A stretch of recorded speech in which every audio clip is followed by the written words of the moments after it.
Quand il fait chaud dehors, il fait très chaud dedans. Quand il fait froid dehors, il fait très froid dedans. J'en suis pas à mon premier déménagement, ça fait déjà le 5e.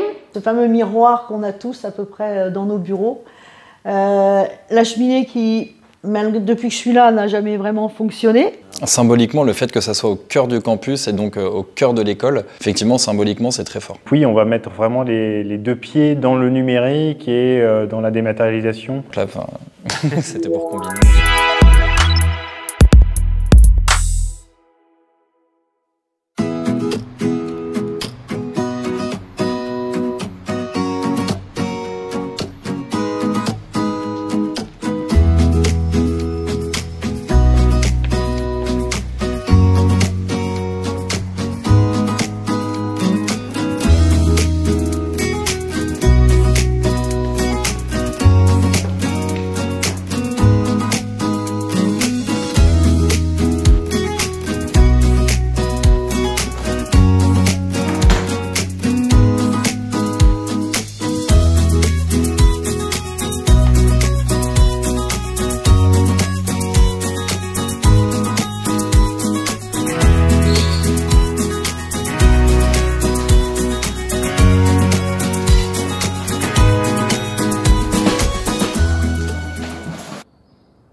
Eh ben, j'étais prévenue, donc c'était pas une surprise. Je savais qu'effectivement en arrivant que j'allais déménager et c'était plutôt sympathique d'avoir cette perspective en tête.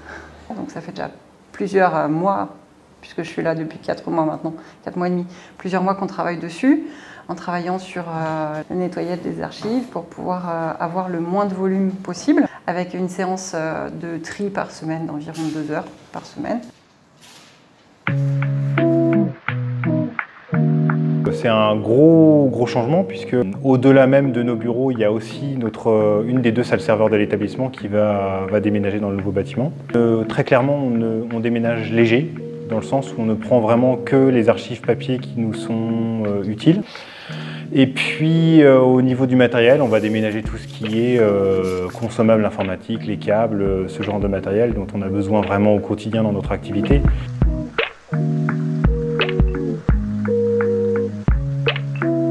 C'est l'occasion de faire vraiment un grand tri et de se dire qu'on tourne une page, réellement, chose que j'avais jamais fait. On emmagasine beaucoup de choses qui ne sont pas forcément utiles encore à l'heure actuelle.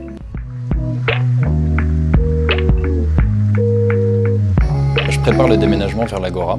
Donc le but de la journée, ça va être de préparer énormément de cartons, parce qu'il me reste que 3 jours et ça va être très court. L'inconvénient ici, c'est que c'est des modèles qui peuvent être potentiellement très fragiles et très coûteux.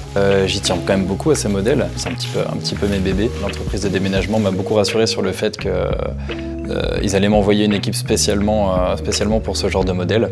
Donc un peu rassuré, mais toujours un petit peu d'appréhension. Marguerite, elle devient quoi? Elle reste évidemment, Marguerite reste.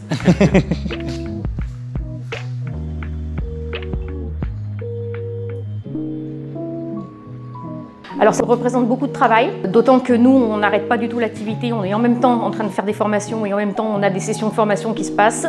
Donc c'est assez compliqué à gérer, mais bon, on s'organise toujours en amont et il n'y a pas de problème. Et puis là, ça s'est vraiment accéléré ces 15 derniers jours. On avait les surveillances d'examen à mener en parallèle, des cartons à faire, de l'archivage à finaliser. Donc non, là, c'est aussi un challenge d'équipe, on va dire ça comme ça, et c'était sympa d'amener l'équipe à apprivoiser ce déménagement autant que l'installation dans les nouveaux locaux de l'Agora.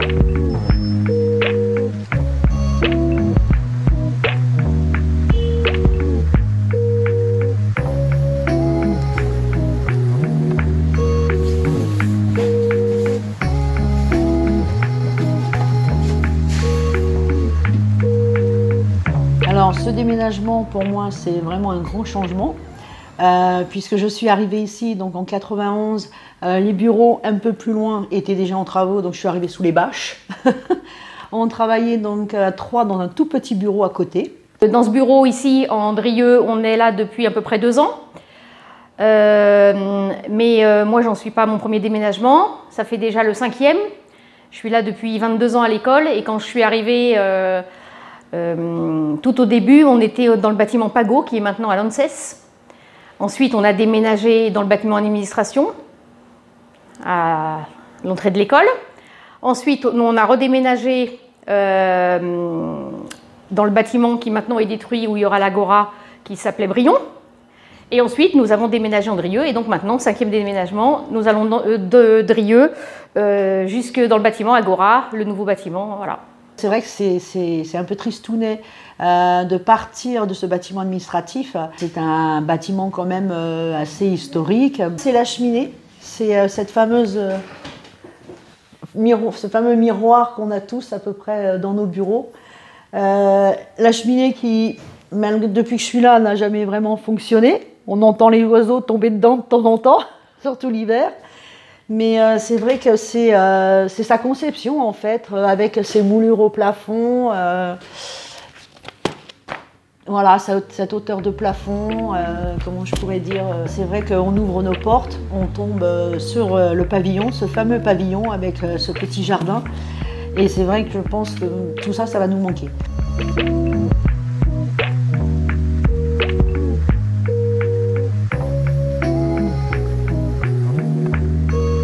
Évidemment, on s'attache à ce genre de bâtiment. Bien sûr, ne serait-ce que la première fois quand on rentre à l'ENVA pour l'entretien d'embauche, on passe devant les bâtiments anciens, on passe devant le bâtiment Guérin qui est très nouveau, on se dit que c'est une école qui bouge, une école qui fait progresser son patrimoine et forcément c'est enthousiasmant. Et quand on m'a expliqué que j'allais travailler dans ces locaux-là, bâtiment du 19e, c'est magnifique, quoi, ça donne envie. Et puis ce sont de très beaux bâtiments, moi j'aime beaucoup les meubles anciens. Donc être entouré d'anciennes armoires d'exposition, de modèles, de meubles de notaire, etc. Forcément, c'est très agréable. Puis parquet en chêne, c'est pas donné à tout le monde dans son bureau quand même.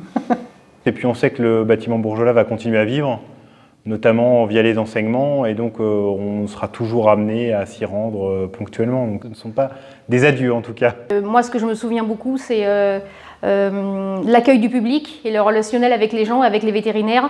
Et avec les gens qui viennent en formation continue, quand on est vraiment à côté, surtout alors moins ici, mais en Brion, on était vraiment dans les bureaux à côté des formations et à côté de l'amphi, ça crée une relation.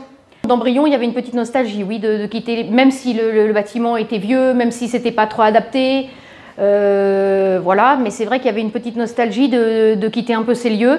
Mais en même temps, on est content de trouver des bâtiments neufs. Voilà. Bien sûr, on découvre des souvenirs. Alors surtout moi qui arrive, qui suis toute nouvelle, tout est nouveau. On est tombé sur des petites pépites, on est tombé sur les dossiers administratifs de certains profs. Sinon, on est tombé aussi sur des dossiers qui datent de 1900, 1950, 1960, avec la belle écriture à la main, puisqu'à l'époque, tout était fait à la main. C'est limite si c'est pas fait à la plume, et c'est quand même très très chouette de voir aussi comment les choses ont évolué. Ça plonge dans le passé de l'école de façon presque nostalgique, alors que moi, j'ai pas vécu ce passé-là, mais on se dit que oui, quand même, il y a des choses qui se sont passées et qu'il y a une véritable histoire. Voilà, ça peut être qu'émouvant. Nous qui sommes au quotidien en contact d'étudiants, on est avec la jeunesse, avec la vie au quotidien, on pourrait avoir tendance à oublier l'histoire. Mais justement, en se penchant sur ces vieux dossiers-là, on se rend compte que les étudiants d'aujourd'hui sont la perpétuation d'étudiants qui sont passés avant eux. Donc c'est très agréable.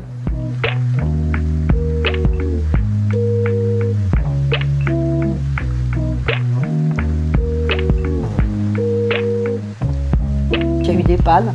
Il y a quelques années, on a été des journées, presque une semaine entière sans chauffage en plein hiver. On travaillait donc avec les blousons. C'est un bâtiment qui date de 1979, si je ne dis pas de bêtises, donc qui a aujourd'hui plus de 40 ans, qui a bien vécu, qui commence à fatiguer et à accuser le poids des années aussi, que ce soit au niveau thermique, au niveau du chauffage ou au niveau de l'âge des installations, les sanitaires, etc. Donc de ce côté-là, c'est sûr qu'emménager dans un bâtiment neuf et performant thermiquement, ça va vraiment être un vrai plus. Pour les ambitions qu'on a, ça commence à être des locaux beaucoup trop petits et des locaux très vieux, qui prennent facilement la poussière, qui n'ont pas été pensés pour une salle de simulation. Donc oui, il était temps de changer. Dans le passé, on a souffert d'être isolé et d'être tout le temps dans un bâtiment à part, loin de tout le monde.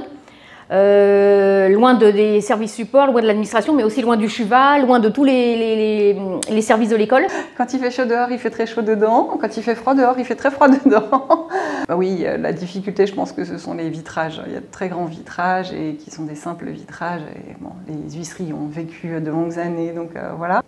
La fonctionnalité n'est pas au top.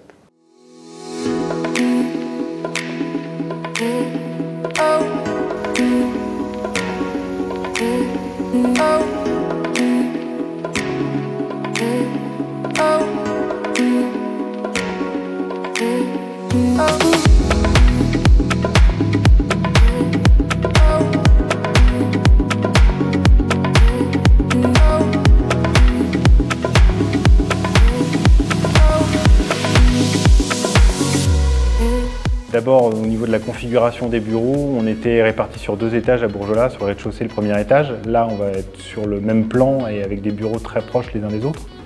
Donc c'est sûr que ça va changer pas mal de choses et moi j'en attends quelque chose, en tout cas en termes de cohésion pour l'équipe, de beaucoup plus positive. Là où on était vraiment coupés en deux, c'est vrai, aujourd'hui. On va être plus proches les uns des autres, plus proches des autres services de l'école et ça, on n'y voit que des avantages. L'Agora, ça va être aussi un bâtiment d'enseignement. Donc on avait ce contact avec les étudiants au quotidien, proche d'eux, proche des enseignants qui venaient faire leurs cours, etc. Et là, à l'Agora, on va voir les deux, on va voir les collègues de l'administration. Et puis on sera quand même aussi à proximité des étudiants, des enseignants, etc. Oui, c'est super stimulant ce déménagement et puis l'arrivée dans l'Agora. Alors déjà parce que donc on va appliquer dès l'arrivée dans l'Agora un totalement nouveau système de travail. Donc ça veut dire que non seulement l'équipe change de locaux, mais elle change également de façon de travailler.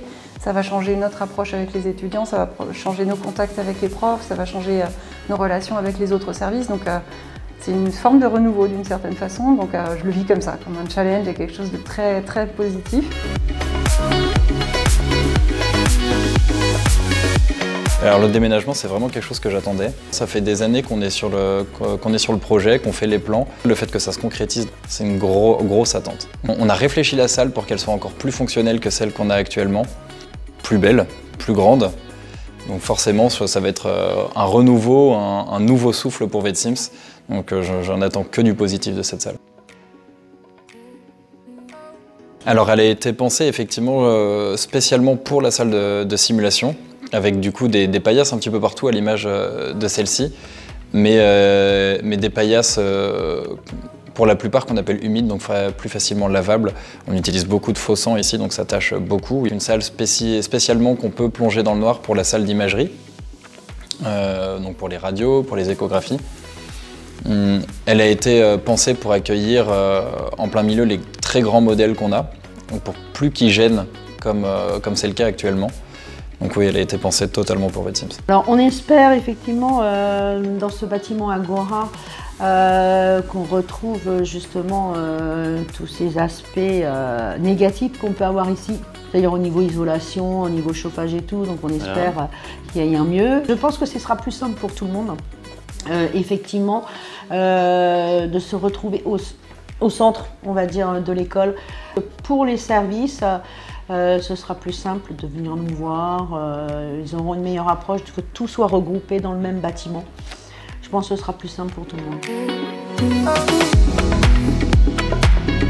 Alors c'est une forme de nouveau départ pour la formation continue. C'est vrai que d'accueillir des gens dans des nouveaux locaux, pouvoir leur proposer un amphi tout neuf, pouvoir développer les formations à distance. Tout est au rez-de-chaussée, tout est accès PMR. On a eu un nouveau logiciel en début d'année de gestion administrative et donc du coup, tout ça, ça participe à l'amélioration et à la professionnalisation de la formation continue de l'école.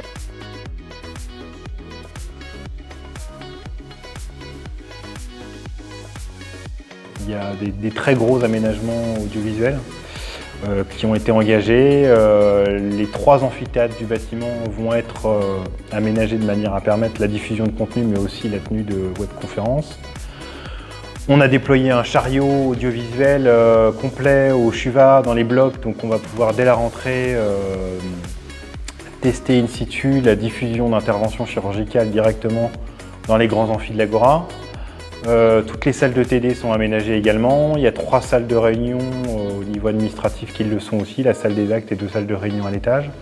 La salle serveur, elle a été intégrée vraiment en amont dans la réflexion sur la conception du bâtiment. Les prises sont secourues, on a des climatisations secourues. Donc oui, on va mettre vraiment les deux pieds dans le numérique et dans la dématérialisation au niveau des enseignements et au niveau des réunions, clairement. C'est stimulant, tout à fait, un peu angoissant aussi. Mais il faut dire que c'est un chantier qu'on voit enfin aboutir. C'est quelque chose que j'ai lancé quelques mois après mon arrivée à l'école et qui finalement va se concrétiser là cet été et à la rentrée prochaine. L'image que ça va renvoyer, c'est une image plus professionnelle et donc montrer que VetSims prend de l'ampleur. VetSims prend une place très importante dans l'enseignement vétérinaire. Donc c'est vraiment à partir de l'image que ça va renvoyer qu'effectivement c'est très stimulant. Symboliquement, le fait que ça soit au cœur du campus et donc au cœur de l'école et dans ce nouveau bâtiment qui va être une pièce maîtresse de l'enseignement sur l'école, effectivement symboliquement c'est très fort.